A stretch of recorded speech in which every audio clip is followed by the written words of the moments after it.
గురుభ్యో నమః.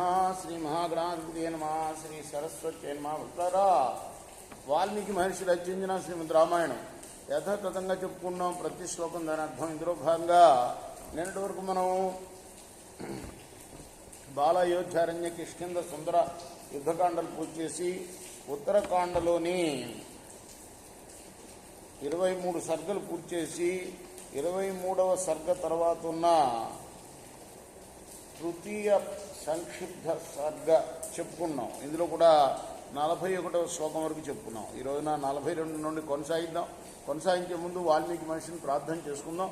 కూజంతం రామ రామేతి మధురం మధురాక్షరం ఆరుహ్య కవితా శాఖాం వందే వాల్మీకి కోకిలం సదా నింబవృక్షస్య మూలాధివాసాత్ సుధాశ్రావిణిం తిక్తమప్యప్రియంతం తరుం కల్పవృక్షాదికం సాధయంతం నమామీశ్వరం సద్గురుం సాయినాథం అంజనానందనం వీరం జానకీ శోకనాశనం కపీశమక్షంతారం వందే లంకాభయంకరం.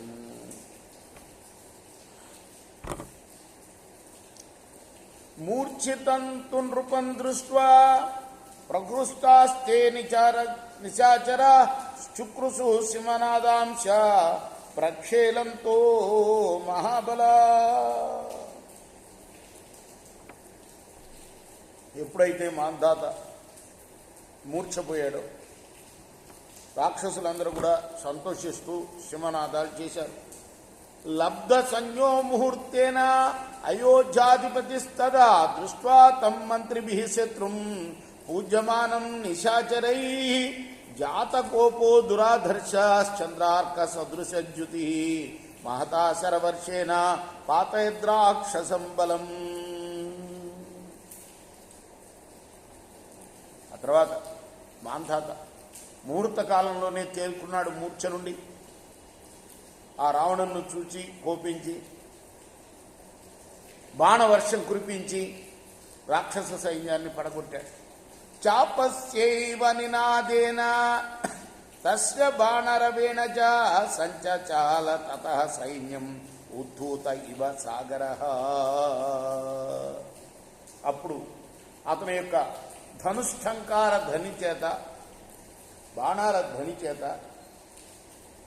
ఇదంతా అలంకారం, ఉపమాలంకారం,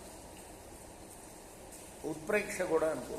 ఎందుకంటే ఆ బాణాల ధ్వనికి,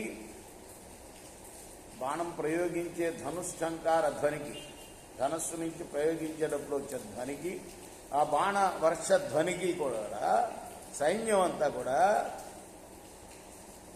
ఎగరగొట్టబల్ల పడ్డ సముద్రంలాగా తయారైందట.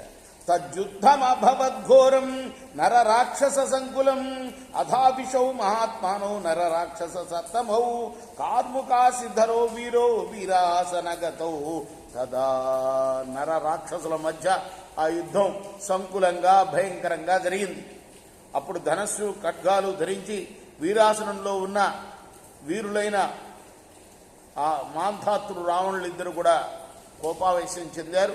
మాంధాత రావణం చేవ రావణశ్చేతం రూపం క్రోధేన మహతావిష్టౌ శరవర్షం ముమోచతు తౌ పరస్పర సంక్షోభాత్ ప్రహారై క్షత విక్షతౌ. మాంధాత రావణాసురుడి మీద, రావణాసురుడు మాంధాత మీద బాణవర్షాలు కురిపించుకున్నారు, పరస్పరం పీడించుకున్నారు. వాళ్ళిద్దరు కూడా బాగా దెబ్బలు తగిలి అలసిపోయి నలిగిపోయారు. కార్ముకేస్త్రం సమాధాయ రౌద్రమస్త్రమ ముంచత ఆగ్నేయేన తు మాంధాత తతస్త్రం పర్యవారయేత్. రావణుడు ఆగ్నేయాస్త్రం, రౌద్రాస్త్రం సంధిస్తే మాంధాత ఆగ్నేయాస్త్రం చేత దాన్ని నివారించాడు. గాంధర్వేణ దశగ్రీవో వారుణేన చ రాజరాట్ గృహీత్వా సతు బ్రహ్మాస్త్రం సర్వభూత భయావహం వేదయామాస మాంధాత దివ్యం పాశుపతం మహత్.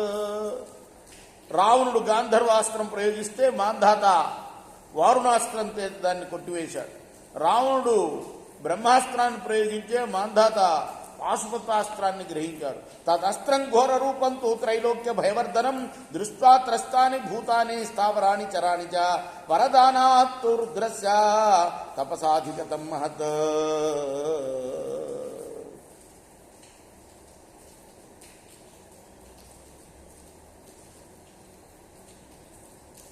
గొప్పదైన ఆ అస్త్రాన్ని చూచి స్థావరాలు జంగమాలు అయిన ప్రాణులు భయపడ్డాయి. తత సంకంపతే సర్వం త్రైలోక్యం సచరాచరం దేవా సంకంపిత సర్వే లయన్ నాగాస్య సంగత. అప్పుడు స్థావర జంగమాత్మకులైన 3 లోకాలు కూడా కంపించిపోయాయి. దేవతలు కూడా వణిగిపోయారు, నాగులు వణిగిపోయారు.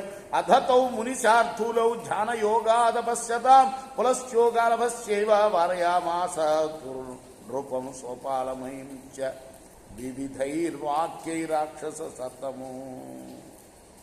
ఈ విషయాలన్నీ కూడా మునిశ్రేష్ఠులైన పులశ్చుడు గాలవుడు తెలుసుకున్నారు. నిందాపూర్వకమైన అనేక వాక్యాలు పలుకుతూ రావణుణ్ణి వారించారు. తౌతు కృత్వా తదా ప్రీతిం నరరాక్షస యోగస్తథా సంపృష్టతౌ సంభృష్టౌ తథా ఏనైవ చాగతౌ. ఆ తర్వాత ఆ మునులిద్దరూ కలిపి ఈ ఇద్దరికి మాంధాతకి రావణాసురుడికి స్నేహాన్ని ఏర్పరిచి వాళ్ళు వచ్చిన మార్గాన్ని వెళ్ళిపోయారు.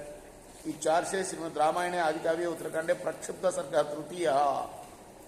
కృష్ణార్పణమస్తు, సాయి కృష్ణార్పణమస్తు. రేపు మనం చతుర్థ ప్రక్షిప్త సర్గ 23వ సర్గ తర్వాత వస్తున్న చతుర్థ ప్రక్షిప్త సర్గని చెప్పుకుందాం. కృష్ణార్పణమస్తు, సాయి కృష్ణార్పణమస్తు.